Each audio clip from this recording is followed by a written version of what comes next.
Saya cuma mau bilang, jangan salah pilih pemimpin. Kalau salah sekali pilih pemimpin, kita punya nasib akan begini terus sampai tahun 2029. Assalamualaikum warahmatullahi wabarakatuh. Salam sejahtera untuk kita semua. Jumpa lagi bersama saya, Chartes Asbi Trangotuat, di podcast Suara Unlesa, terdepan, tajam, dan terpercaya. Dan saudara, di edisi ke-7 ini, saya kedatangan narasumber dan tamu kehormatan saya, seorang tokoh pemuda yang berprofesi sebagai dokter dan juga beliau sebagai tenaga pendidik di Fakultas Kesehatan di Universitas Hasanuddin. Siapa dia? Dialah adalah Dr. Julianus Aboyaman Uratu, SPB Subs BDK. Selamat datang Pak Dr. Boy. Ya, terima kasih. Terima kasih sudah berkenan mau menjadi tamu kehormatan dan narasumber saya di podcast Suara Unlesa. Ya. Pak Dokter, edisi ke-7 ini kita mau berbincang-bincang soal bagaimana menyehatkan masyarakat kepulauan, meningkatkan kualitas sumber daya manusia. Memang kami untuk edisi ke-7 masih tetap sama temanya. Edisi ke-6 kami bahas tentang kesehatan juga. Edisi kali ini juga masih tentang kesehatan, tapi juga bukan terbatas pada kesehatan, tapi juga kami ingin banyak dari kita pemirsa di YouTube Suara Unlesa ini juga bisa belajar banyak juga dari Dr. Boy, seorang tokoh pemuda, dokter, dan juga akademisi di Fakultas Kesehatan. Nah, Dr. Boy, saya sapa. Mungkin di awal ini kita ingin dulu mendengar latar belakang keluarga, pendidikan, dan juga pembentukan masa lalu Dr. Boy yang kemudian bisa survive sampai saat ini dengan profesinya sebagai seorang dokter dan dokter spesialis ya, spesialis. Ya. Oke, terima kasih. Selamat malam Pak Karten, terima kasih sekali. Pertama saya ucapkan terima kasih Pak Karten sudah mau mengundang saya datang untuk berdiskusi ya di sini, terutama di Universitas Unlesa Lelemuku ya. Luar biasa. Dan saya bangga sebagai orang Tanimbar dan bangga sekali karena ini universitas pertama. Mungkin bisa dibilang pertama di Tanimbar. Dan luar biasa, itu yang bikin kebanggaan karena datang di sini, dan banyak sekali memang tidak perlu belajar jauh, ilmu bisa di sini saja sudah cukup, karena nanti tinggal mengembangkan diri saja di tempat lain lagi kalau perlu. Dan itu saya ucapkan terima kasih.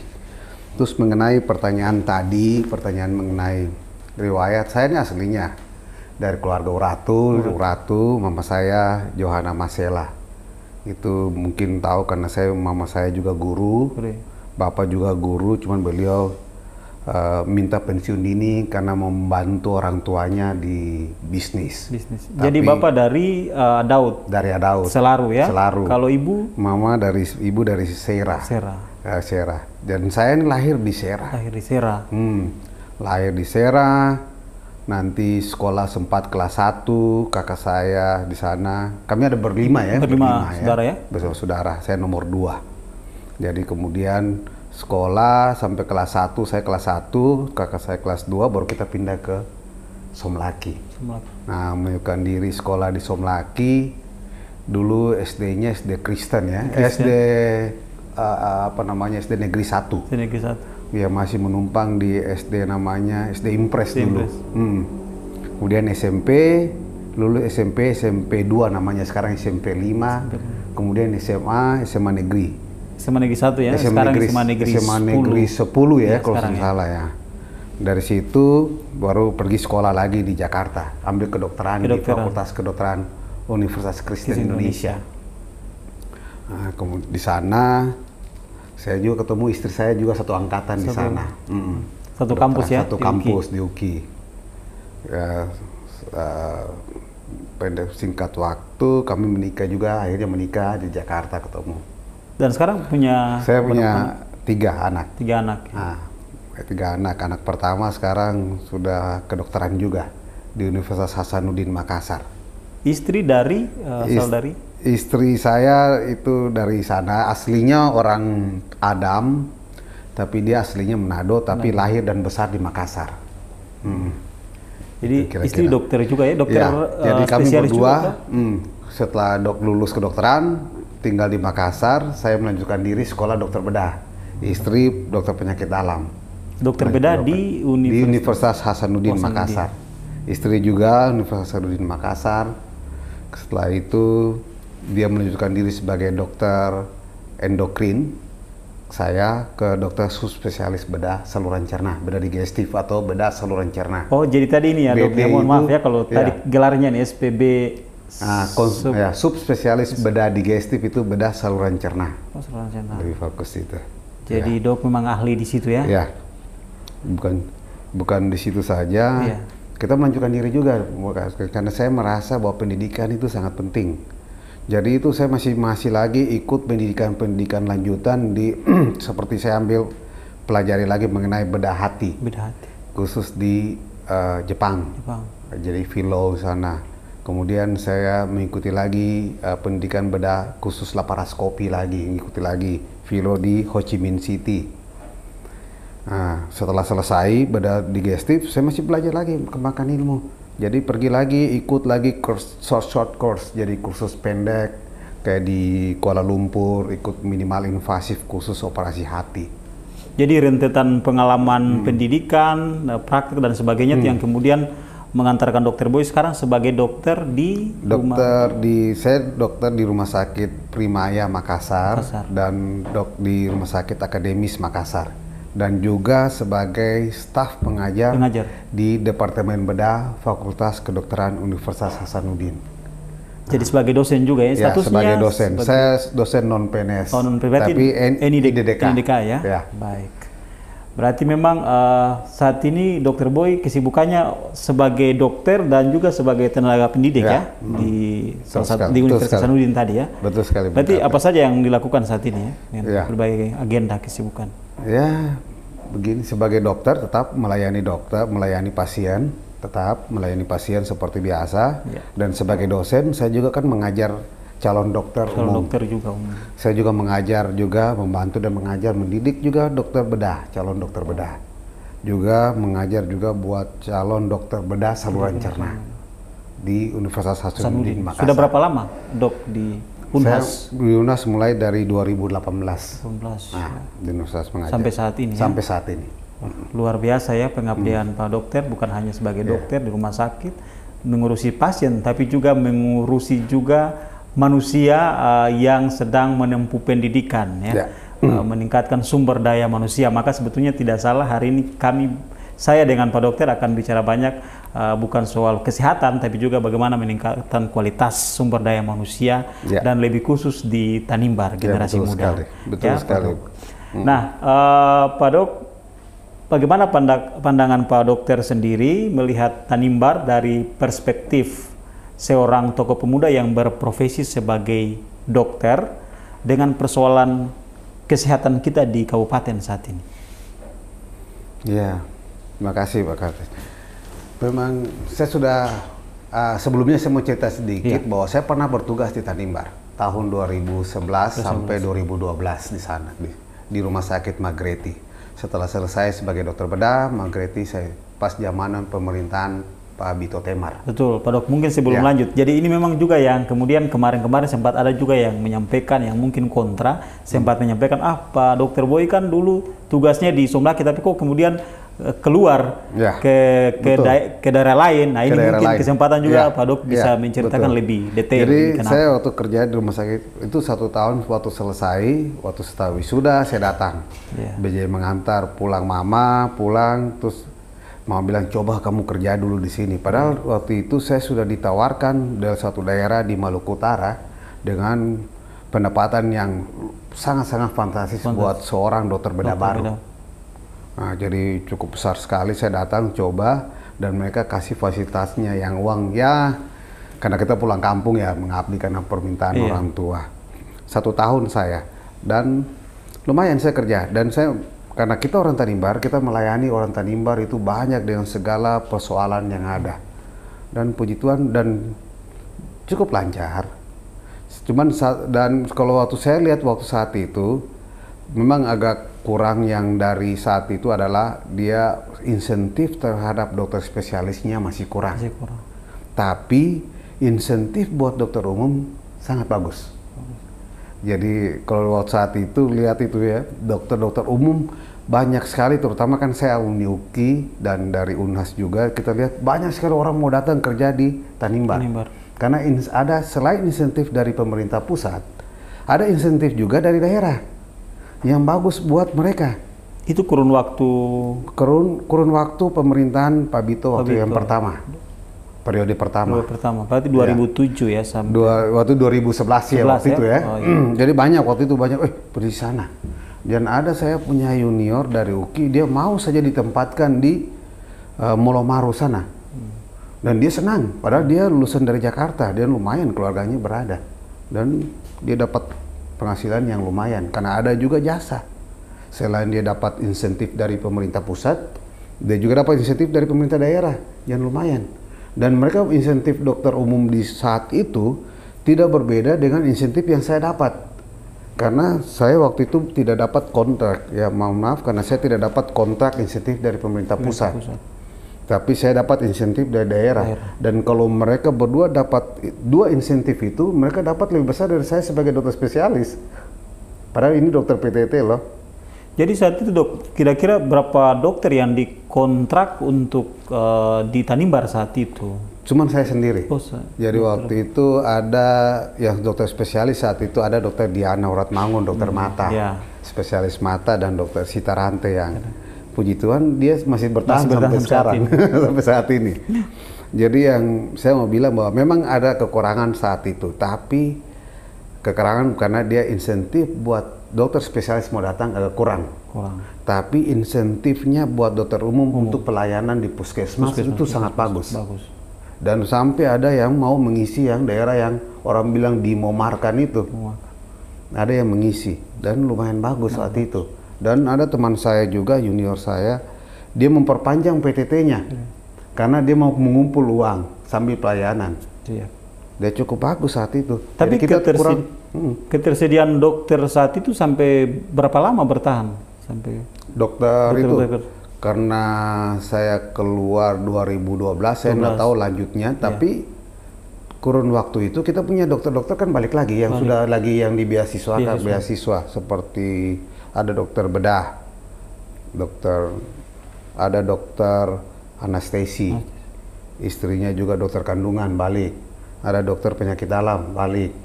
Jadi ada balik itu dokter yang lulus yang PNS dari KKT, ada balik 4. Ditambah ada kerjasama lagi dengan Unair dan UGM. Jadi lumayan banyak itu waktu periode kedua Pak Bito itu. Jadi lumayan.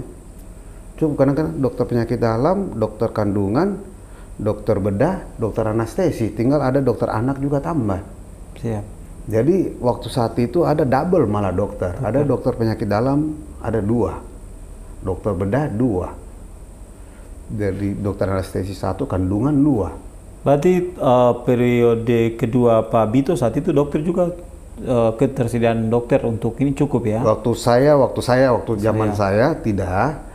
Karena masih kurang cuma 3, tapi waktu saya pergi lalu yang sudah kembali selesai sekolah itu mulai terisi. Tapi Pak Dok, setelah itu kan kita dengar juga kan banyak dokter itu yang kemudian hengkang ya keluar dari Tanimbar. Saya yang hengkang dari keluar Tanimbar. Iya, tapi setelah itu kemudian setelah periode Pak Bito selesai periode kedua, masuk di Pak PF juga kan awal-awal saja yang kita setelah itu kan banyak yang kemudian keluar dengan alasan karena tidak mendapatkan hak-haknya dengan baik. Iya, saya dengar begitu. Saya langsung mereka komentar ke saya, beberapa teman atau junior saya itu, kalau saya datang ke sini berlibur kan saya selalu kadang-kadang pulang bisa 1 tahun itu 2-3 kali. Biasa tahun baru hampir wajib, Natal tahun baru. Jadi mereka selalu cerita, "Bung, aduh kotoran kasihan, kotoran punya jasa sen turun-turun ini seberapa lama." Dan dibilang kotoran sebelum menghadap tetap saja begitu terus ditahan. Padahal uang itu ada, wujudnya ada, karena kalau kita melayani pasien BPJS, Bung Karten ya, itu kalau kita nanti rumah sakit mengklaim ke BPJS, dananya keluar, dan itu dalam jumlah yang cukup fantastis kalau dibagi sesuai dengan jasa dokter itu. Tapi kenyataannya mereka tidak dibayar katanya sampai tahunan. Jadi ya maaf kata, akhirnya satu-satu yang dokter PNS-nya kita, mulai pertama dokter penyakit dalam keluar. Ya. Kedua mulai dokter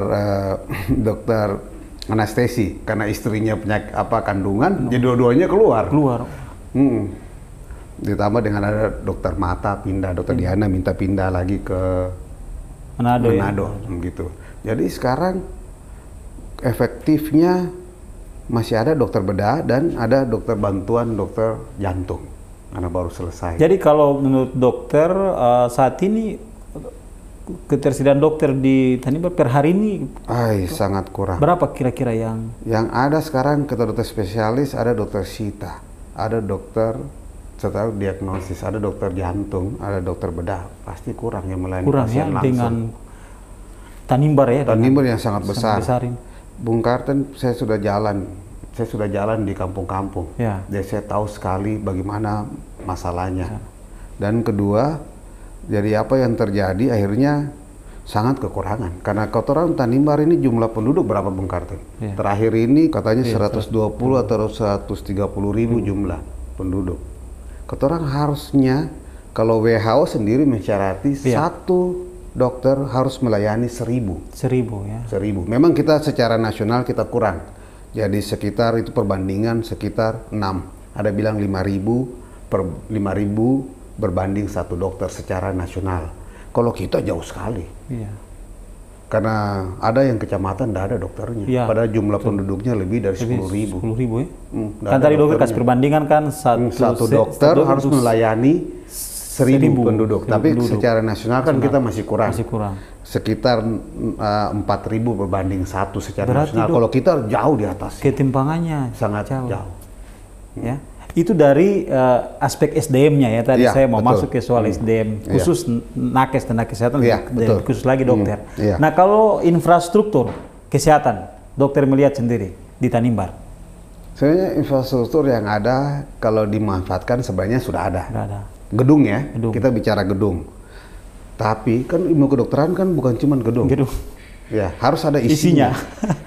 Bagaimana kita mau menanganan pasien kalau diagnosisnya ada jelas. Kita mau misalkan mau mendiagnosis kan sudah susah, alatnya terbatas. Sudah alat terbatas, bagaimana kita mendiagnosis? Akhirnya kita mendiagnosis seadanya. Akhirnya penanganan juga seadanya karena keterbatasan itu. Itu pun untuk terapi dengan sesuai kita punya diagnosis yang cuman curiga karena belum terlalu jelas. Akhirnya efeknya kita punya terapi juga tidak maksimal. Itu pun waktu kita mau terapi, obat dan alatnya juga terbatas.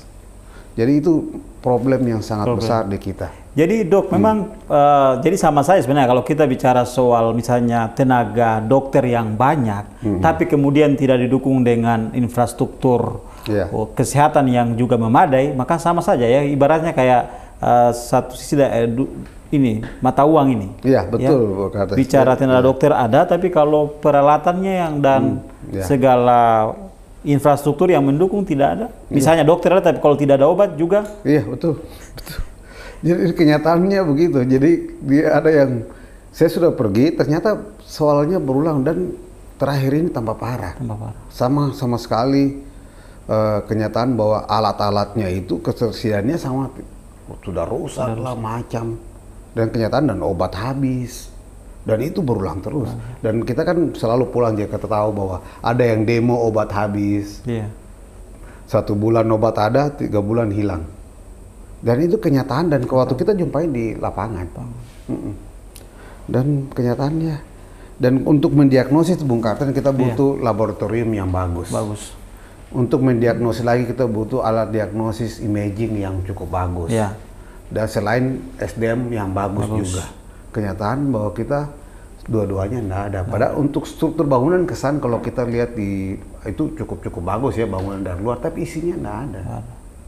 Apakah Dokter Boy karena faktor juga kemampuan finansial untuk ini membelanjakan infrastruktur ini juga yang kemudian kita belum cukup untuk membiayai itu, kemampuan daerah kita belum? Sebenarnya tidak juga. Saya sudah coba cerita-cerita dengan teman-teman dari bagian di dinas kesehatan. Iya. Mereka kasih tahu bagaimana ada uang yang banyak, tapi dibangun lagi gedung. Ternyata ada beberapa gedung kita cek, kayak rumah sakit Ukur Larang ya, kalau kita lihat. Katanya sudah diresmikan, tapi tidak digunakan sampai sekarang dengan dana yang sangat fantastis itu. Akhirnya apa? Harusnya, kalau menurut saya, Rumah Sakit Magreti sekarang harusnya dia tinggal mengisi saja. Mengisi alat-alat diagnosis yang bagus, alat pemeriksaan yang bagus, laboratorium yang bagus. Dia tinggal membayar saja jasa dokter yang bagus. Barang yang sudah ada diperbaiki dulu, pasti hasilnya lebih maksimal. Karena Bung Karten, saya pernah tugas di Rumah Sakit Namlea.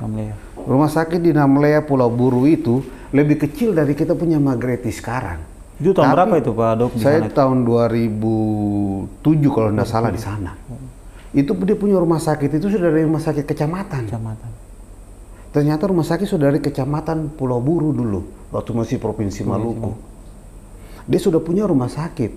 Dan rumah sakitnya itu sudah ada dokter bedah, ada dokter kandungan, ada dokter radiologi, ada dokter anak, ada dokter penyakit dalam untuk pelayanan dasar. Dokter anestesi. Dia datangkan semua karena dia tahu bahwa penting sekali pendidikan, kesehatan, penting untuk melayani orang yang sakit. Dia datangkan itu dari zaman kecamatan dan dia tinggal tambah alatnya. Jadi kita kerja cukup puas di sana. Kalau bandingkan lagi yang lebih canggih lagi di Tidore, waktu saya tahun 2010 saya di Tidore, 2010. Sama, lebih bagus lagi, lebih mewah. Dia datangkan semua dokter di sana, ada lebih lengkap lagi dan gedungnya yang lebih besar. Dan yang lebih luar biasa, dia bisa orang dari luar Pulau Tidore itu lebih suka dari misalkan dari Ternate atau Halmahera datang berobat ke sana karena dia punya fasilitas dan tenaga kesehatannya, dokternya, dan itu fasilitasnya sangat Dari bagus. kondisi seperti itu, apakah karena memang perhatian pemerintahnya terhadap kesehatannya ini? Sangat. Selain perhatian pemerintahnya terhadap kesehatan, pelayanan masyarakatnya bagus, dia ternyata menguntungkan Bung Karten. Ternyata dia menguntung. Jadi saat itu saya dikasih tunjuk bahwa ternyata rumah sakit Tidore sana dia menghasilkan PAD tertinggi buat daerah. Dari ini. Selain dia melayani kesehatan, PAD-nya terbesar buat memasukkan daerah. Jadi ternyata menguntungkan. Jadi rumah sakit itu tidak rugi Bung Kartens. Karena saya kerja juga di rumah sakit, salah satu rumah sakit terbesar di Indonesia Timur, Makassar. Swasta. Dia kurang lebih 60% pasiennya BPJS, 60, kadang-kadang sampai 70% pasiennya BPJS. Dan untung, kalau diputus BPJS dia rugi. Dia sebenarnya tidak untung. Tapi jadi Dokter Boy tadi perbandingan di beberapa tempat yang kemudian Dokter Boy langsung bertugas di situ dan melihat secara langsung seperti itu. Kira-kira di Tanimbar dengan tadi gambaran yang tadi dokter sampaikan ya, apa kira-kira yang memang faktor apa yang berpengaruh ke situ? Kalau saya lihat ketidakseriusan atau dia menyepelekan kesehatan. Dan bisa digabung juga dengan pendidikan sekaligus ya, kurang peduli. Bisa dibilang tidak peduli. Alasannya apa? Sebenarnya infrastrukturnya sudah ada. Infrastruktur gedung ya kalau kita bicara ya sudah ada, tinggal dibagusin saja tenaganya, alatnya dimasukin, tinggal dibagusin. Tidak perlu bikin bangunan-bangunan baru. Karena saya lihat juga bangunan baru itu juga beberapa bangunan yang kita datang lihat juga tidak digunakan. Kita contoh satu-satu. Ukur Larang juga tidak digunakan. Walaupun ada dana katanya besar sekali turun. Dan saya sudah cek pembangunan itu dan saya sudah cek salah satu orang dari Dinkes. Itu kan pakai dana DAK. Kita coba pergi lagi. Itu kan bisa digunakan kayak di Tutu Kembung. Sama. Sudah diresmikan oleh pejabat, oleh pemerintah kita, bupati sebelumnya. Tapi listrik belum masuk. Akhirnya tetap mereka menggunakan puskesmas yang lama. Berarti bisa dibilang sia-sia dong pembangunan gedung itu ya? Jelas, sudah pasti. Kan uang besar itu, Bung Karten. Padahal di lapangan tidak jalan. Belum lagi Dokter Boy, beberapa puskesmas, rumah sakit yang dibangun di beberapa ini yang kemudian sampai sekarang gedungnya sudah jadi, tidak difungsikan ya? Sama banyak, kayak di Adaud juga begitu. Juga di tempat saya juga di Lingat itu kan juga bangunannya sudah hampir jadi. Iya. Sama, kita sudah jalan. Dan kita jalan yang puskesmas, harusnya kan dia memperkuat saja yang sudah ada dulu. Ya. Ternyata yang sudah ada juga nggak jalan. Kenapa? Nggak ada tenaga perawatnya. Tidak ada juga tenaga bidannya, mantrinya. Akhirnya dipalang. Tidak melayani pasien. Ya. Yang sudah ada. Harusnya dana yang sudah ada itu kita tinggal memperkuat dulu. Kalau sudah jalan baru kita menambah satu yang lebih bagus.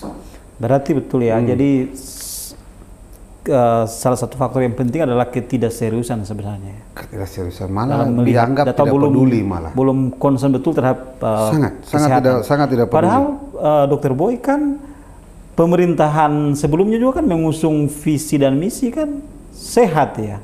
Sehat, cerdas, katanya mandiri, berwibawa. Ternyata saya sudah jalan. Jadi bersyukur juga. Dan kondisi yang tadi digambarkan oleh Dok, keliling-keliling tadi kan tidak. Kenyataan tidak ada. Jadi kita sudah jalan sana, hampir tidak ada. Mereka obat tidak ada. Jadi kadang-kadang saya jalan, sekalian saya lihat bawa obat, mereka tergantung sekali. Sangat tidak ada obat. Betul, Dok. Makanya kan kami lihat ya, Dokter Boy kan cukup intens keliling dari pulau ke pulau, kampung ke kampung untuk beberapa yang kami lihat melakukan pelayanan medis pemeriksaan kesehatan, pengobatan gratis ke masyarakat. Apakah karena pelayanan medis yang dilakukan bagi warga kita oleh Nakes Pemda saat ini ya belum baik atau belum optimal, Dokter Boy, yang dilakukan? Ataukah adakah pesan yang ingin disampaikan kepada pemerintah melalui gerakan pengobatan gratis, pemeriksaan kesehatan oleh Dokter Boy ini? Ya betul, terima kasih Bung Karten. Beberapa kita jalan ya, mungkin saya kasih contoh saja ya. Mulai kita terutama daerah pulau ternyata. Pulau yang ada beberapa yang kampung kayak di Romnus. Contoh di Romnus itu ada puskesmasnya, tapi tidak ada tidak ada, sudah pasti tidak ada dokter. Dokter ya sudah pasti. Tidak ada perawat, tidak ada bidan, semua tidak ada. Jadi puskesmasnya tertutup. Itu kampung pulau kecil ya. Puskesmasnya sudah dibangun sejak kapan? Dokter? Sudah lama katanya, sudah bangun katanya, sudah bangun. Bangunannya lama. Berdiri megah, kokoh di situ, tapi ada puskesmasnya ya lumayan lah ya untuk pelayanan dasar sudah cukup. Puskesmas pembantu sudah lumayan untuk pelayanan kesehatan dasar ya, sudah bisa, tapi tidak ada SDM, satupun SDM. Kalau kita yang ke kampung yang lama ya, seperti kayak Labobar gitu, yang jumlah penduduk yang besar, sama. Tidak ada perawat, dokter sudah pasti tidak ada. Tidak ada perawat, tidak ada bidan apa. Mereka tergantung dengan, yaitu, dukun kampung yang tidak sertifikasi. Jadi pengobatan seadanya. Kalau mereka mau berobat, harus pergi ke Wunla. Kenyataan. Jadi tidak ada. Dan di Wunla itu cuma dilayani oleh satu dokter. Siap. Terus kira-kira apa sebenarnya Dok ya? Rumah sakit gedungnya dibangun tapi kemudian dibiarkan begitu? Itu yang saya bilang, ketidakseriusan dia menjalankan dia punya visi misinya. Padahal itu penting. Seharusnya kalau dia mengikut track saja seperti yang sudah dijalankan pemerintah sebelumnya, itu sudah bagus dan dia tinggal menambah saja. Karena katanya dana alokasi khusus bagus, besar. Tapi lebih banyak difokuskan untuk pembangunan infrastruktur gedung. Dia tidak harusnya, menurut saya ya, karena saya kesehatan lebih fokus itu, dia harusnya menambah SDM dan alat-alat kesehatan di dalam untuk mendiagnosis supaya hasilnya lebih bagus. Jangan orang yang sudah dibawa ke rumah sakit akhirnya karena keterbatasan sumber daya manusianya dan alatnya akhirnya meninggal di rumah sakit. Akhirnya orang bilang bukan rumah sakit tapi rumah cepat mati ya. Kalau orang pakai singkatan kalau di Cipto sana RSCM, rumah sakit cepat mati.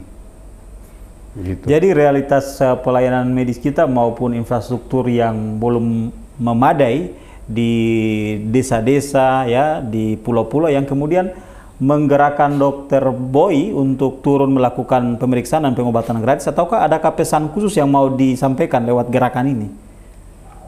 Sebenarnya itu ini namanya gerakan ini sebenarnya kita turun untuk cek keadaan masyarakat. Sekalian kita bawa obat sebenarnya. Jadi cek keadaan juga tidak ada motif apa-apa ya? Tidak ada motif apa saat itu. Ya jalan kita lihat. Memang kita lihat kenyataan ada begitu. Kemudian ada akhirnya saya sendiri mempunyai kerinduan ya untuk mau merubah itu, Bung Karten. Betul. Mau merubah itu dari sisi-sisi yang kecil-kecil ini. Betul dokter, dan memang terlepas dari ada anggapan publik kepada gerakan yang Dokter Boy dan tim yang lakukan saat ini, tapi terus terang kami lihat antusias, keinginan kuat dari masyarakat yang berbondong-bondong mau pergi periksa kesehatan karena itu kondisi yang memang mereka selama ini terjadi ketimpangan tadi ya, pelayanan medis kepada mereka yang tidak maksimal, sehingga ada sesuatu yang datang gratis, datang langsung ketemu mereka di kampung-kampung tanpa harus mereka datang ke kota. Mereka ini ya. Iya, betul Bung Karten. Jadi terakhir kita berobat, mereka kadang-kadang sudah tidak sakit, mereka kasih keluhan yang sudah 2 minggu yang lalu. Dia takut kalau muncul lagi. Jadi dia datang minta supaya ada obat, jaga misalnya, "Dok, saya sakit kepala." Sekarang masih sakit kepala. "Oh, sudah tidak, Dok." "Saya sakit lambung." Sekarang masih sakit lambung. "Sudah tidak, Dok." Terus kenapa Bapak mau datang atau Ibu mau datang ke saya? "Dok, saya mau minta obat saja, saya simpan, siapa tahu nanti saya sakit lagi." Kenapa begitu? Karena obat cepat sekali habis. Jadi itu untuk mengantisipasi sekali karena kondisi yang tidak akan lagi ya. Bukan cuma di pulau-pulau ya Bung Karten ya. Itu di Pulau Yambina sendiri juga begitu. Kalau kita buka obat, mereka datang minta, "Dok, bisa saya simpan ini, bisa saya simpan ini." Karena apa? Karena cepat sekali obat-obat yang standar itu habis di puskesmas. Itu kenyataan. Jadi kira-kira pemeriksaan dan pengobatan gratis yang dokter lakukan ini memang dari betul-betul dari diri sendiri nih ya? Iya, ini sebenarnya dari diri sendiri, kita modal diri sendiri, kita jalan dengan memang karena keluhan dari masyarakat Bung Karten, dan memang kita kerinduan untuk mau melayani.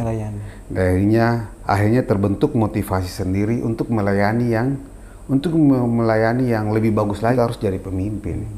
Karena tujuan jadi pemimpin itu ada cuma sederhana, melayani. Iya. Karena tugas pemimpin itu kan pelayanan.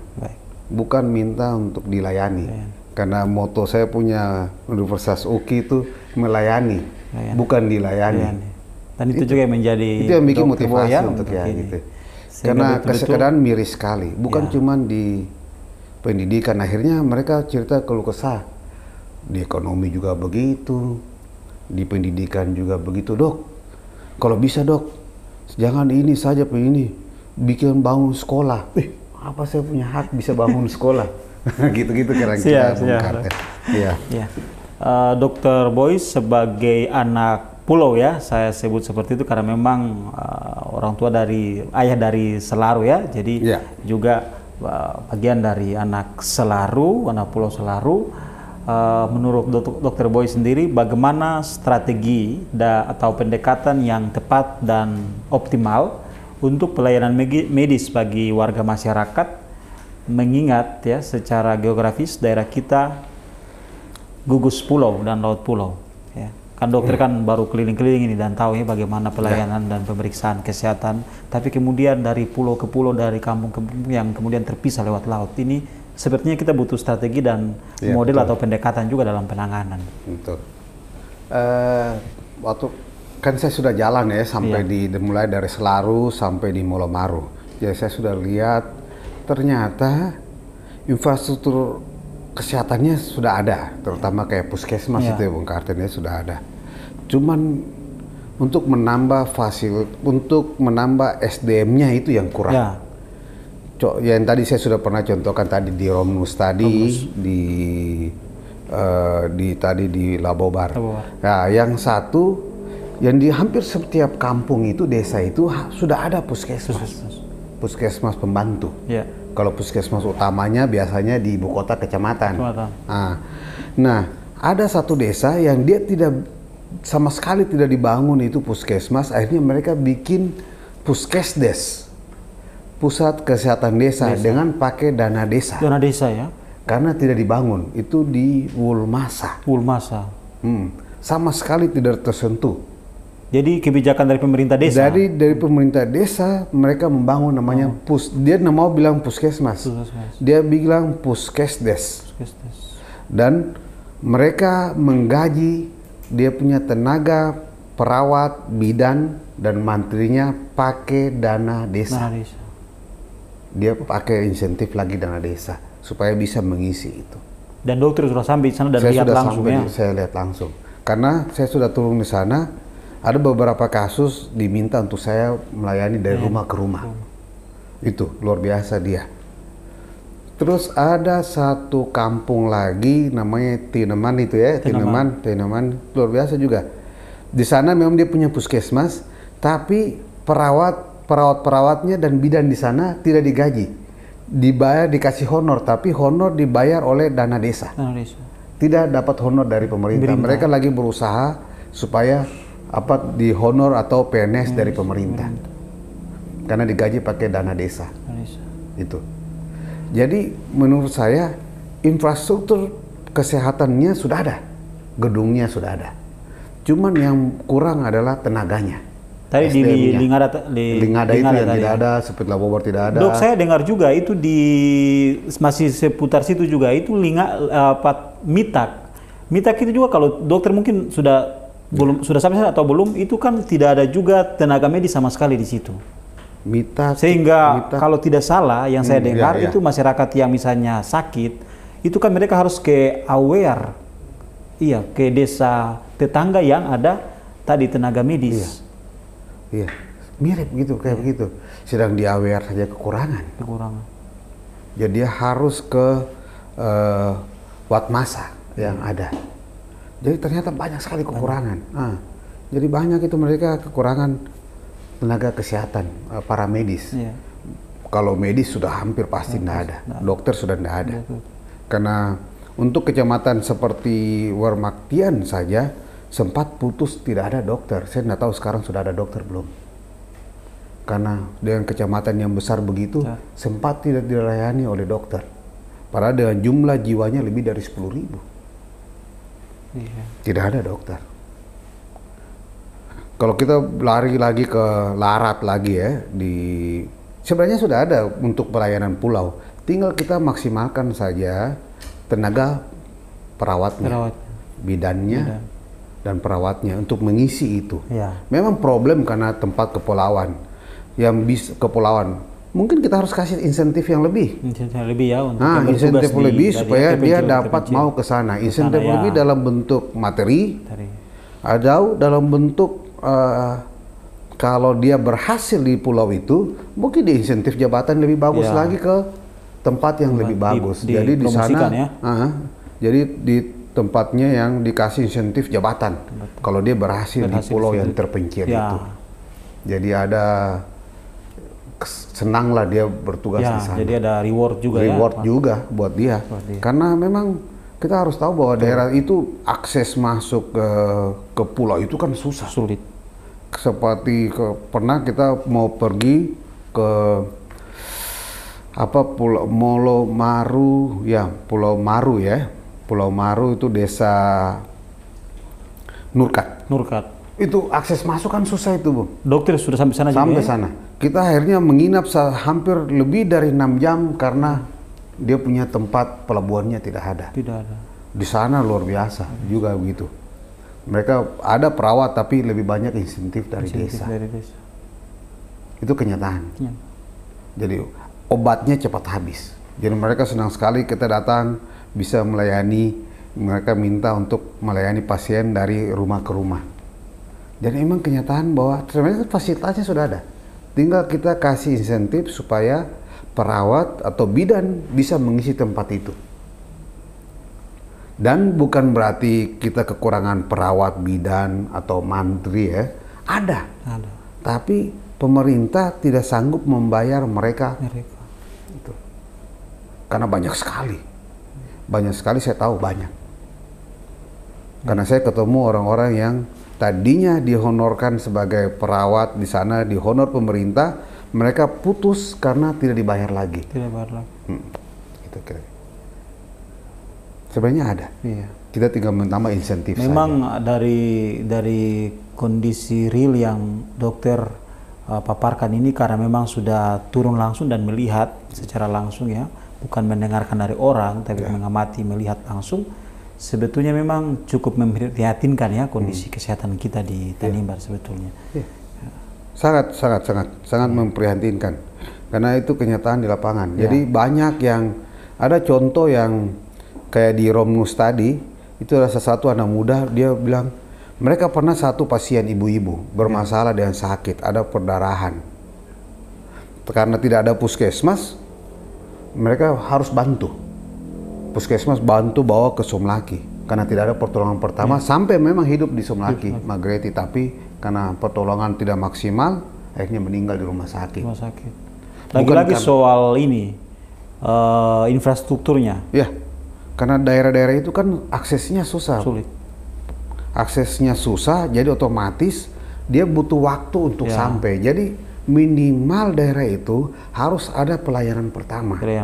Jadi namanya kalau di kedokteran itu namanya life saving. Jadi kita life saving dulu, kita bantuan hidup dasar namanya. Kita bikin dulu dia cukup maksimal, baru kita transport ke fasilitas kesehatan yang lebih bagus. Itu. Ternyata kita tidak bisa melayani bantuan hidup dasar. Akhirnya seadanya ditransport dan kondisinya yang tidak bagus, akhirnya mengalami perburukan. Walaupun sudah sampai di fasilitas kesehatan yang bagus, akhirnya meninggal. Gitu. Itu makanya memang tidak salah ya kalau kemudian ada stigma di masyarakat ya saat ini bahwa kalau sakit lalu pergi ke rumah sakit, mereka sepertinya tidak berharap lebih, karena yang sudah terjadi adalah ini anggapan mereka ya bahwa ke rumah sakit yang pulang belum tentu sembuh, tapi yang pulang bisa saja ya mayat. Ya stigmanya itu sebenarnya itu stigma ya, karena mereka selalu ada banyak juga keluarga. Ya kalau cepat bawa ke rumah sakit bisa meninggal. Ya kenyataan begitu, tapi tidak selalu, tidak betul juga sebenarnya. Ada yang juga tertolong, tapi ya itu. Karena fasilitas kita kurang. Fasilitas bukan cuma SDM, tapi ini juga alatnya kurang. Itu kenyataan. Akhirnya dengan pemeriksaan dan diagnosis adanya, akhirnya penatasan juga penanganan juga kurang maksimal, akhirnya tidak tertolong. Jadi memang cukup miris, Bung Karten. Baik, Dr. Boy. Meningkatkan kualitas sumber daya manusia, yakni warga yang cerdas ya, sudah tentu terkait langsung juga dengan bagaimana manusia atau warga yang sehat. Dan tugas pemerintah untuk meningkatkan kesejahteraan warganya, tetapi juga kualitas hidup warganya, di dalamnya adalah kesehatan warga, dan memang itu kewajiban pemerintah. Sehingga salah satu visi dan misi dari pemerintahan sebelumnya ya yang kita tahu yaitu sehat, cerdas, dan lain-lain itu. Tapi kemudian pertanyaannya ya, yang kemudian pasti semua orang bertanya, sejak 5 tahun terakhir ini, apakah masyarakat kita sudah sehat dan cerdas? Bagaimana tanggapan Dr. Boy? Malah terkesan opposite-nya, terbaliknya. Karena kita pergi bagaimana mau sehat kalau fasilitas kesehatan ada, tapi tidak ada obat, tidak ada tenaga kesehatan. Dan itu kenyataan. Tenaga kesehatannya bisa paramedis, itu perawat bidan, atau tenaga kesehatannya itu dokter. Karena kita otomatis sudah kekurangan. Bukan karena mereka kurang, tapi tidak difasilitasi, tidak dibayar. Kedua, mau cerdas bagaimana? Kalau kita tiap daerah itu cuman SD aja, cuman SD satu kampung, cuman SD tidak ada SMP-nya. Dalam satu kecamatan ada yang 9, dalam satu kecamatan ada 9 desa, itu cuman satu SMA. Bagaimana memulai orang cerdas, padahal itu orang mau pendidikan dasar harusnya kan 12 tahun. Itu kan amanat undang-undang. Bagaimana orang mau cerdas? Bagaimana itu dia mau bisa memenuhi hidupnya? Karena dia akan hidup seadanya. Sudah kurang cerdas. Ekonomi juga mirip.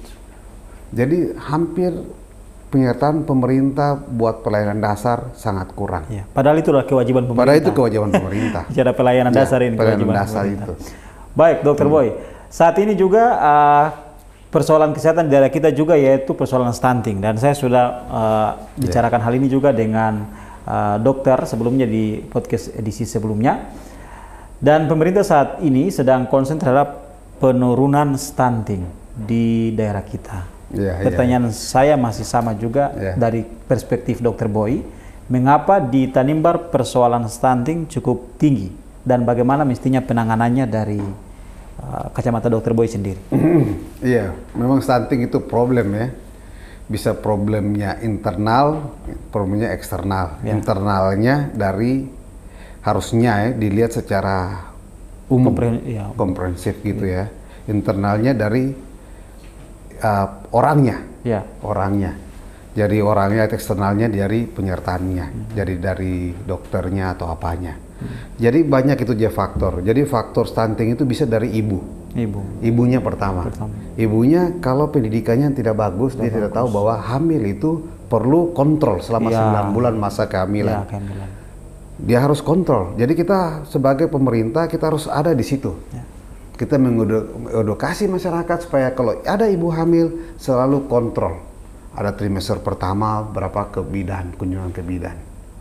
Nah, itu yang penting sekali. Ternyata kita kekurangan di situ.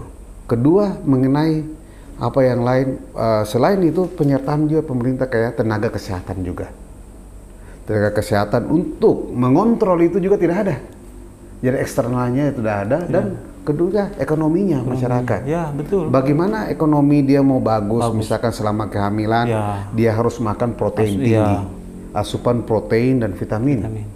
Kalau dia tidak bisa, dia tahu bahwa oh ternyata makan ikan itu atau makan telur sangat penting selama kehamilan. Edukasinya harus ada. Jadi kenyataan itu tidak ada. Edukasinya penting. Kalau orangnya ibunya kurang pendidikan tinggi, ada edukasi dari luar eksternal, dari bidan, perawat atau dokter.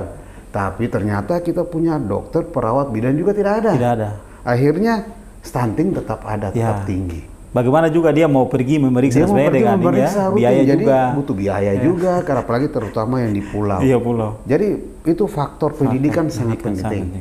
Ibunya. Selain faktor pendidikan, misalkan dia pendidikan bagus, faktor eksternalnya harus ada dia bidan atau dokter atau dia bisa kontrol ke sana. Ternyata eksternal juga tidak ada, akhirnya otomatis mereka menganggap makan sudah cukup. Efeknya apa? Stunting kita di Maluku cukup tinggi dan katanya KKT ini termasuk yang paling tinggi di Provinsi Maluku. Jadi memang tidak salah ya kalau kita bicara kesehatan tidak terlepas dari pendidikan. Tidak lepas dari pendidikan, tidak lepas dari ekonomi. Jadi kalau ekonominya dia juga tidak bagus, otomatis begitu juga. Jadi sebenarnya ya kayak itu, sudah lahir juga begitu. Dilahirkan ASI, ASI, dia boleh minum ASI eksklusif selama 6 bulan. Bagaimana makan setelah itu? Makanan tambahan. Bagaimana penyertaan juga dokter di situ untuk dia tahu bahwa oh ternyata anak usia 1 tahun dia harus konsumsi makanan tambahan ini. Itu balita 1 tahun. Bagaimana balita 2 tahun penyertaan dia makan segini? Edukasi kita harus rutin. Jadi itu kita harus secara umum, secara utuh bahwa itu harus butuh secara keseluruhan. Dan kalau kita lihat dari agenda, kalau kita buka lagi dari Depkes, dia menganjurkan harus penyertaan edukasi terhadap ibu hamil, butuh bidan, butuh dokter anak, minimal dokter umum, dan itu semuanya. Dan ekonomi itu penting. Pemberdayaan, kalau masyarakat ekonomi lemah, pemerintah harus supply makanan menginovasi makanan tambahan, menambah ASI.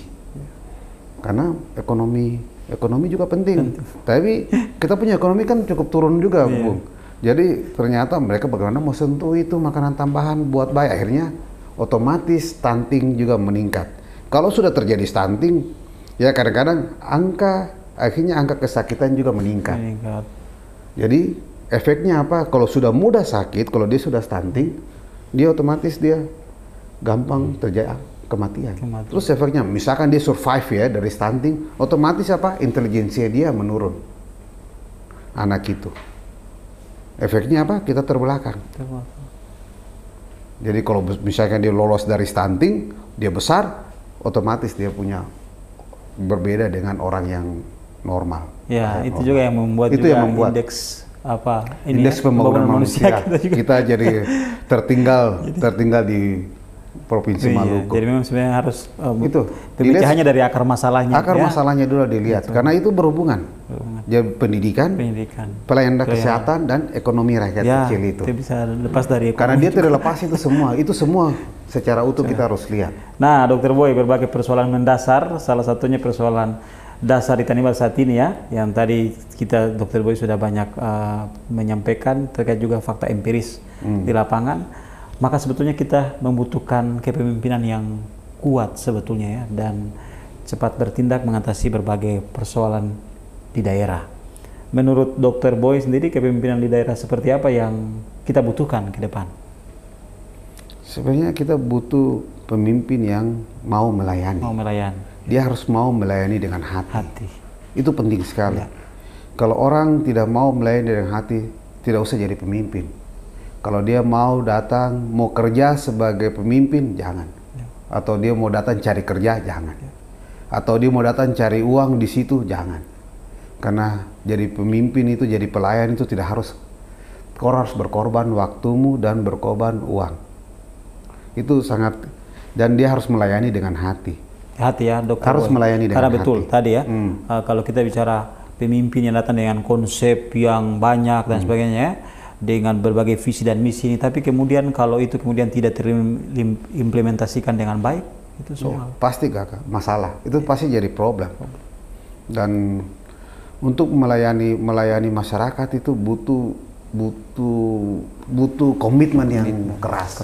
Karena itu sebenarnya sudah ada. Dia tinggal mau atau tidak ya? Mau atau tidak. Itu kenyataan. Karena kemauan itu sangat penting. Ya. Karena kita jadi pemimpin itu kan tugasnya untuk melayani. Ya, betul. Itu saja, pelayanan. Jadi pemimpin itu pelayan. Ya. Nah, Dokter Boy, menjelang Pilkada 2024 di Tanimbar, banyak tokoh yang ingin bertarung mengambil alih kepemimpinan daerah ke depan. Dan salah satu tokoh dari kalangan pemuda, yakni juga Dokter Boy ya. Ya, betul sekali. Masih malu-malu. Jadi memang wajar kalau kemudian dalam podcast ini juga kami akan juga bertanya juga terkait bagaimana Dokter Boy dalam posisi ketika kemudian sudah dengan tegas menyatakan mau mengambil alih kepemimpinan di daerah ke depan. Nah, mengapa seorang Dokter Boy yang sukses dalam profesinya sebagai dokter, ya, yang tadi sudah Dokter Boy gambarkan, tugasnya di Makassar di rumah sakit, dokter spesialis lagi, kemudian tidak cukup sampai kemudian sebagai dokter, tapi kemudian juga sebagai pendidik ya, mendidik ya generasi muda yang akan juga menggantikan posisi Dokter Boy juga ya, artinya juga akan melayani masyarakat lewat profesi sebagai dokter ya. Tapi kemudian dokter mau maju ya sebagai calon kepala daerah, atau bisa dibilang sebagai salah satu kontestan nanti di Pilkada Tanimbar ya. Baik itu saya tidak tahu apakah sebagai bupati atau wakil bupati. Nah, pertanyaan saya, apa yang kemudian memotivasi Dokter Boy untuk kemudian mau maju di Pilkada Tanimbar tahun 2024? Sebenarnya yang tadi kita sudah bahas tadi sedikit, sebenarnya sudah ada gambaran ya, Bung Karten. Karena itu kita sangat kekurangan dalam pelayanan dasar. Pelayanan dasar. Yang tadi kita bahas. Pelayanan dasar apalah? Kesehatan dan pendidikan. Karena saya bertugas di Makassar sana, saya banyak sekali dapat itu rujukan dari Somlaki, Tanimbar. Ya? Dari mana saja. Mau dari Selaru, Sera, Larat, Fordata. Berobat di sana. Berobat di Makassar. Ada yang langsung berobat ke saya atau berobat ke dokter spesialis yang lain. Banyak. Dan selalu, kadang-kadang saya tidak kenal. Mereka melewati Ambon, langsung mereka mau di Makassar. Kadang-kadang dia butuh, biarpun di rumah sakit lain mereka cari saya. Dan dengan biaya yang sangat mahal. Itu. Terus apalagi, dan mereka butuh waktu. Dan itu kalau kita pulang juga, saya selalu berlibur juga. Itu seperti orang selalu lihat itu kalau di pasar-pasar, mereka kita makan ya di salah satu restoran. Kata orang di Tanimbar ini tambah menderita, Dok. Bilang, kata orang susah. Jadi di pasar-pasar hampir sama, kita jalan-jalan berlibur, mereka susah hidup seperti cuman rutinitas saja, pergi sekolah sebagai rutinitas atau pergi kuliah sebagai rutinitas. Seperti mereka sudah jalan sendiri tanpa ada pemerintah di situ dan terbelakang, kita harus jujur. Jadi itu yang mendasari saya, karena kita makin terbelakang, mungkin butuh pemerintah yang baru. Dan saya coba, ternyata jadi pemerintah itu tidak terlalu harus orang hebat-hebat sekali. Cuman mau saja, dia mau melayani atau tidak, itu saja. Karena butuh orang yang mau melayani dengan hati. Dengan hati, itu. Dan itu yang bisa merubah orang punya nasib. Kalau kita begini-begini terus nanti.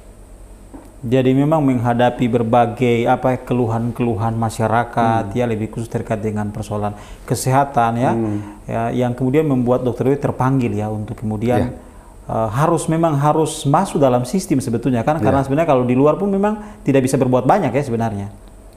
Jujur, sangat tidak. Karena memang kalau hanya sebagai dokter dan melayani memang tidak bisa. Karena saya sudah coba tanya-tanya juga teman-teman yang sudah ada di sistem, mereka menderita. Akhirnya mereka keluar dari sistem itu dan keluar dari Tanimbar. Sama. Begitu. Ternyata karena mereka sudah tidak bisa memperbaiki dalam sistem itu, malah mereka keluar supaya mereka nyaman. Padahal untuk merubah itu kita butuh orang yang mempunyai kekuasaan besar. Untuk merubah, kita punya standar pelayanan yang ada di sini. Karena standar pelayanan di bidang apapun, di apapun, supaya terutama pelayanan dasar masyarakat, yang tadi pendidikan, kesehatan, dan ekonomi rakyat kecil. Jadi Dokter Boy memang mau mengambil alih kekuasaan ke depan ya. Sebagai kalau mengambil alih, mau merubah, mau merubah saja nasib ketua. Lewat kontestasi di Pilkada 2024. Dan untuk merubah nasib kita bukan jadi anggota DPR. Karena dia ada pembuat undang-undang. Kalau mau merubah nasib kita harus jadi eksekutor ya. Kita harus eksekutor. Dan eksekutor cuma ada di bupati. Jadi Dokter Boy kan mau mau sebagai bupati atau wakil bupati, karena kan saya dengar kan waktu awal juga kan yang gencar itu kan sebagai calon wakil bupati. Kok akhir-akhir ini sudah terdengar ini sebagai calon bupati. Nah ini kita perlu penegasan dari Dokter Boy, maju sebagai calon bupati atau sebagai calon wakil bupati. Yang tadi saya bilang, untuk mengeksekusi dan memperbaiki ketua nasib, orang harus jadi 01. 01 bukan 02 bukan ya. 02. Karena kan juga beredar juga bahwa Dokter Boy mau dengan berpasangan dengan salah satu ini juga. Dan harus jadi bupati. Karena bupati itu yang paling yang akan merubah nasib. Karena rata-rata kalau kita lihat pengalaman kita punya pemerintahan dari bupati pertama, bupati kedua, selalu begitu. Karena yang keputusan jelas di bupati. Karena undang-undang juga begitu. Tidak ada kekuasaan di wakil bupati. Kekuasaan ada di bupati. Dan kita butuh bupati atau apapun, siapapun mau datang untuk melayani kotoran Tanimbar. Dan dia harus melayani dengan hati. Bukan dia menjanjikan sesuatu yang cuma di awan-awan. Berarti kita catat, nanti kita akan panggil Dokter Boy lagi ke depan kalau sudah resmi sebagai calon bupati. untuk wawancara setuju. lagi di podcast Suara Setuju. Unlesa. Ya. Ya. Nah, Dr. Boy sebagai calon bupati nanti, apa yang menjadi visi dan misi calon bupati Dr. Boy jika nanti bertarung di Pilkada 2024? Sebenarnya visi kami sebenarnya tidak terlalu muluk-muluk ya. Kita cuma bikin kita Tanimbar lebih sejahtera, Lebih sejahtera. lebih maju, dan kotoran lebih berbudaya duan lolat. Kita pakai itu sebagai patokan. Itu saja. Bagaimana visi misi sejahteranya? Sejahtera harus dia otomatis ya. Dia harus kuasai, dia harus puas secara batin, dan dia bisa menikmati hasil pembangunan kita. Pembangunan apa saja? Pembangunan dalam bentuk pendidikan dan kesehatan, pelayanan dasar itu. Dan dia bisa cukup pasandang dan pangan. Dan kotoran harus maju ya. Maju dong, kita harus bersaing dengan kita kabupaten yang lain. Karena selama ini kan kita urutan paling belakang. Kita harus bisa bersaing. Dan kita maju untuk menikmati hasil itu. Iya. Dan itu juga penting Dr. Boy. Sebelum kita berpikir yang tinggi-tinggi, sebetulnya yang tadi kita bicara soal kewajiban pemerintah untuk pelayanan dasar sebenarnya. Itu yang harus. Kalau mau sejahtera kita harus pelayanan dasar. Pelayanan dasarnya apa? Pendidikan, kesehatan, dan ekonomi rakyat kecil. Itu saja. Itu masuk dalam indeks pembangunan manusia. Dan kita nomor 2 dari belakang. Kotoran cuma unggul dari Basudara Kotoran di MBD. Padahal kita sudah 24 tahun nanti Oktober nanti. Kasihan, katanya kotoran kaya. Padahal sebenarnya MBD juga ini ya, pemekaran dari kita ya sebenarnya. Pemekaran dari kita. Dulu dengan kita mereka keluar, mereka sudah. Tapi dia lebih unggul dari kita, Bung Kartens. Dia lebih unggul dari kita karena kita ada satu lagi. Kita miskin ekstrim paling banyak di KKT. Di semua kabupaten kota di Provinsi Maluku. Padahal kita kaya. Maka menjadi memang PR bagi kepemimpinan berikutnya nih. Nah, jika Dr. Boy misalnya nanti dalam kontestasi Pilkada 2024 terpilih, apa yang menjadi perhatian dan langkah Dr. Boy dalam meningkatkan kualitas hidup masyarakat di Tanimbar? Bagaimana mensejahterakan masyarakat Tanimbar? Tadi yang Dr. Boy sebut visi dan misi Dr. Boy, sejahtera salah satu. Pertama kalau jadi kita harus bikin birokrasinya yang lebih profesional ya. Pasti kita harus bikin ya birokrasi yang supaya tergantung pembangunan yang lebih bagus. Karena kita lihat itu kita punya birokrasi ini sudah terlalu agak kurang bisa dibilang kurang profesional. Karena kalau kita sudah jalan banyak sekali terlalu lambat dalam perizinan dan lain-lain. Kita harus bikin seprofesional mungkin dan transparan. Itu pertama, supaya kotoran bisa lebih maju. Birokrasi kotoran, karena penyertaan pemerintah sangat penting, birokrasi sangat penting dalam pembangunan kotoran. Kedua, kotoran harus tingkatkan itu. Dengan sendirinya kotoran harus meningkatkan kotoran punya PDB ya kita ya sebenarnya. Pendapatan domestik kita harus kasih naik. Karena kita kaya sekali di perikanan. Kalau kita perikanan yang paling utama dikelola dengan baik. Kelautan dan perikanan, karena hasil alamnya sangat luar biasa. Nah, kita punya hasil alam sangat luar biasa. Karena saya sudah jalan, saya tahu luar biasa. Dari ikan lah macam segala jenis macam ikan yang bisa dibawa dan kaya sekali. Mulai dari taripang macam-macam, dan itu sangat banyak. Rumput laut itu penting. Kalau kita kelola itu dengan baik, kita bisa sejahtera. Hasil itu tanaman juga, sayuran juga gitu juga, sama, hampir mirip. Kalau kita bikin kelola bagus. Karena kayak ubi-ubian yang ada di Yamdena Timur ini, kalau kita kelola yang baik, kita bisa bikin pemberdayaan, jadi makanan yang jadi. Ya makanan yang kalau orang jual pasar udah laku busuk dibuang, harusnya kalau kita tampung bisa jadi bahan produk kayak apa, jadi apa, diolah ya. Iya, diolah. Selain hasil laut juga mirip. Kalau kita kelola baik bisa jadi barang yang jadi, otomatis pendapatan masyarakat kita bisa sangat meningkat. Iya. Jadi kalau kita kerja secara continuous, hasilnya juga luar biasa. Ketiga, saya visi yang sederhana pendidikan tadi. Pendidikan dan kesehatan. Iya. Itu. Nah, kalau Dr. Boy sudah menyinggung soal pendidikan, kebetulan juga kita di kampus. Ya. Nah, saya ingin tahu juga bagaimana komitmen Dr. Boy ya dalam hal pendidikan ini, lebih khusus di pendidikan tinggi. Pendidikan tinggi. Bah, luar biasa, kita harus tingkatkan jelas ya kalau pendidikan tinggi. Sebenarnya pendidikan tinggi kayak Unlesa ini sudah cukup maju sekali ya. Atau yang banyak saudara kita yang pergi sekolah di Tual atau Ambon sudah bagus ya. Yang kurang di kita sekarang malah pendidikan dasar, Bung Karten. Pendidikan dasar. Karena otomatis pendidikan dasar kan 12 tahun ya Bung Karten. Karena kita kekurangan di situ. Ada orang banyak sekali kalau kita ke pulau-pulau sana ya. Yang terutama di Molomaru, Warlabobar, itu cuma mereka punya ijazah cuman SD. Tidak bisa menunjukkan diri ke SMP. Karena tidak ada sekolahnya.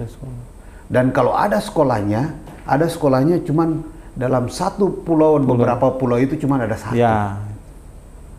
Bagaimana dia mau bagus? Yang bisa menikmati itu orang yang ada uang. Bagaimana dia mau ada uang? Kalau dia punya skop ekonomi, cuman mereka cuman bisa makan, bisa kumpul uang, cuman makan secukupnya, habis itu mereka tenang.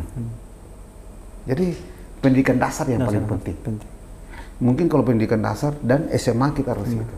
SMA juga cuma 1-2 dalam satu kecamatan. Ke depan kami tidak muluk-muluk, Bung Karten. Kami cuma mau bikin mungkin sekolah khusus khusus SMK. Itu yang paling penting supaya orang kualitasnya langsung jelas. Kita lihat kayak di Selaru, kita bikin klaster saja ekonomi. Di Selaru itu kan paling banyak kaya akan hasil laut dengan perikanan ya. Kita bikin saja SMK sana, SMK perikanan dan kelautan, dan dia fokus di situ. Di Sierra juga, Sierra kan sudah ada. Kita mau perbaiki saja di situ. Karena kalau kita buat SMA lagi, dia harus sekolah lagi, minimal dia kuliah lagi dengan skill yang kurang. SMK dia sudah ada pelatihan. Untuk sama di Warlabobar dan sana kita bangun SMK. Dan untuk membangun itu mungkin tidak perlu kita gedung baru. Karena saya sudah cek di sana SMA kita itu kan cuma sekolah pagi, Bung Karten. Mungkin sementara kita gabung saja dulu di SMA-nya. Dia SMK-nya sekolah sore. Tinggal kita kerjasama dengan fasilitas-fasilitas yang dia harus praktek itu kita cari. Karena kita tidak perlu lagi butuh infrastruktur baru. Jadi mungkin kita numpang saja SMK-nya di SMA-nya itu. Jadi mungkin kalau di sini kita bikin SMK perhotelan kayak pariwisata untuk kita punya fasilitas tempat-tempat spot-spot pariwisata sangat betul, banyak. Dokter, karena memang potensi pariwisata kita juga sangat tinggi. Tapi belum dikelola. Belum mau dijual. Padahal itu zaman Bupati pertama ya, Bapak Mangun, itu sudah menjual sudah cukup bagus. Cuman ditingkatkan sedikit saja atau jalankan sudah sangat bagus. Pada dulu itu sudah ada. Padahal pantai-pantai bagus, mulai dari Matakus, Anggormas, Nuyanat. Yang di utara ada pantai Pulau Makassar, Romean, wah luar biasa sekali. Ketimbang kita pergi ini ya, fokus ke soal potensi alam danau dan sebagainya. Padahal kita ini potensi kita kan pantai laut, ngapain danau?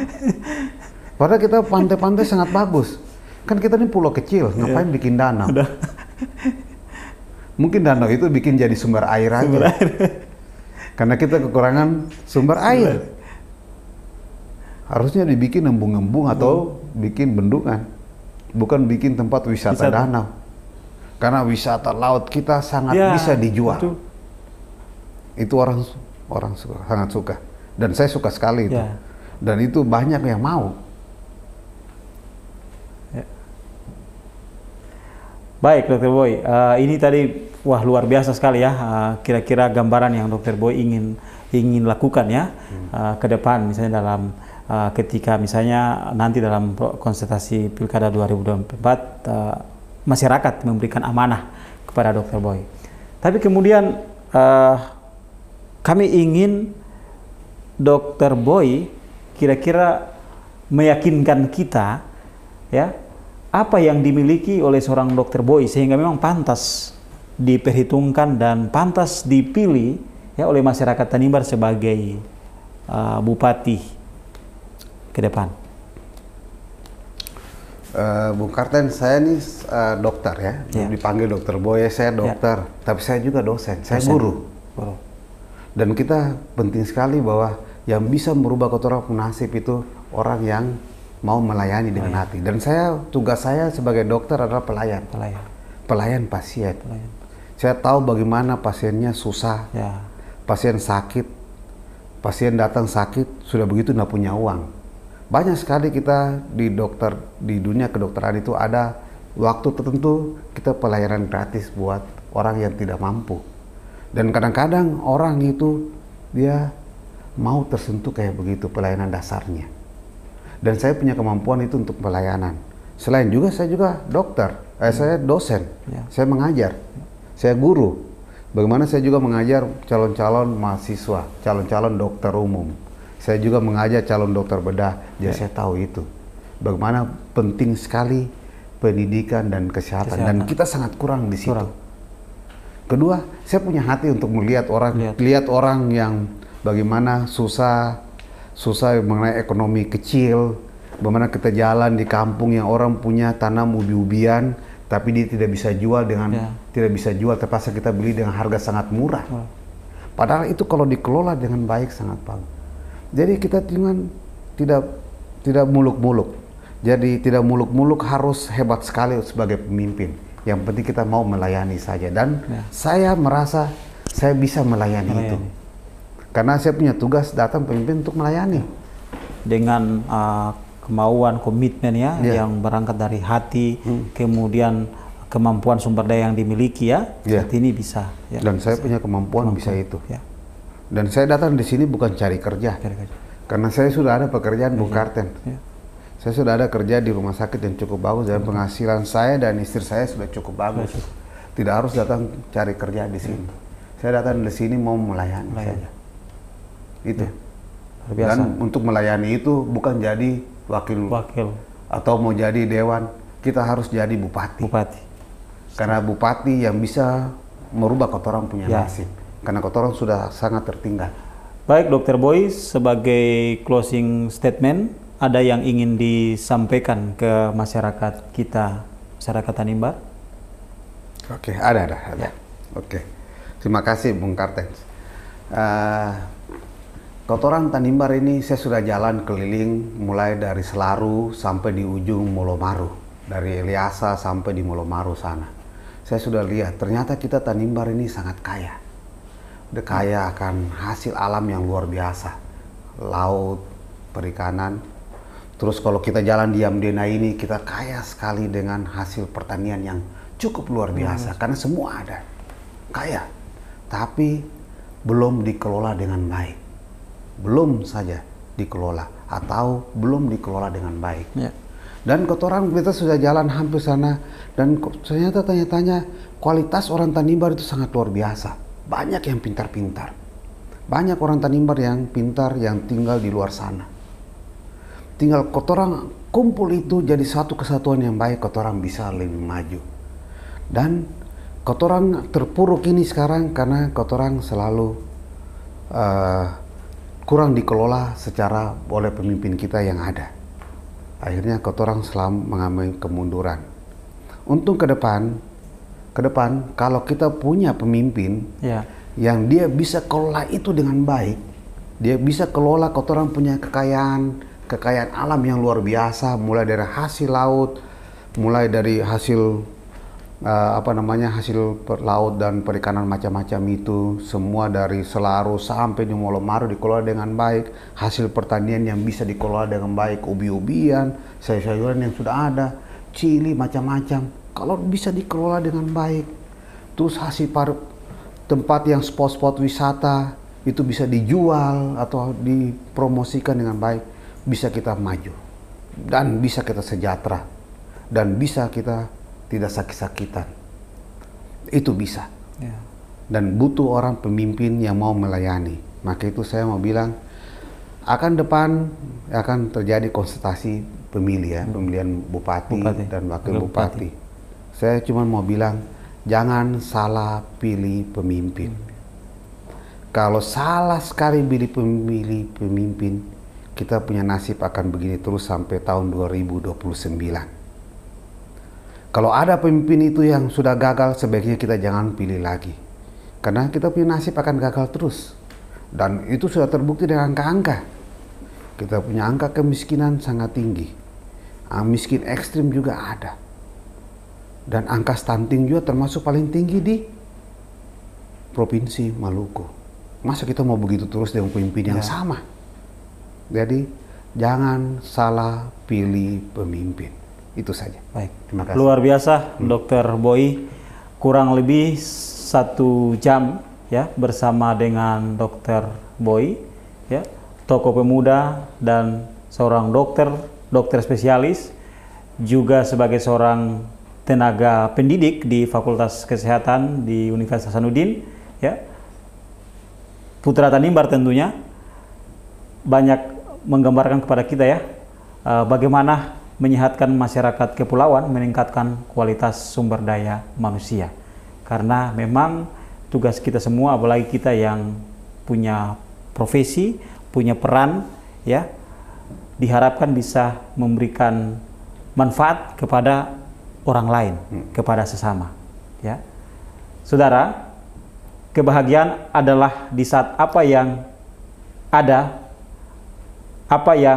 pikirkan, apa yang Anda katakan, dan apa yang Anda lakukan berada dalam satu keharmonian. Mahatma Gandhi. Demikian podcast saya kali ini. Kita jumpa lagi di podcast berikutnya. Salam.